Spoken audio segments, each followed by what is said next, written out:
வங்கக்கடலில் குறைந்த காற்றழுத்த தாழ்வு பகுதி உருவாகி இருப்பதாக இந்திய வானிலை ஆய்வு மையம் தெரிவித்துள்ளது. அடுத்த 24 மணி நேரத்தில் ஆழ்ந்த காற்றழுத்த தாழ்வு பகுதியாக வலுவடைய வாய்ப்புள்ளது.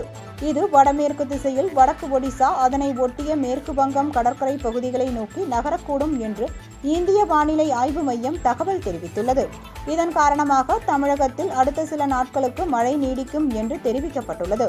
மத்திய மேற்கு, வடமேற்கு வங்கக்கடல் பகுதிகள் மற்றும் தென்னிந்திய பகுதிகளின் மேல் வளிமண்டல மேலடுக்கு சுழற்சி நிலவுவதன் காரணமாக வரும் 29ஆம் தேதி வரை தமிழகத்தின் ஓரிரு இடங்களில் இடி மின்னலுடன் லேசானது முதல் மிதமான மழை பெய்யக்கூடும் என்று அறிவிக்கப்பட்டுள்ளது.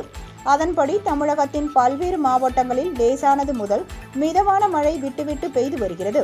சென்னையிலும் பல்வேறு பகுதிகளில் மேகமூட்டத்துடன் லேசான சாரல் மழையும் கனமழையும் பெய்து வருகிறது.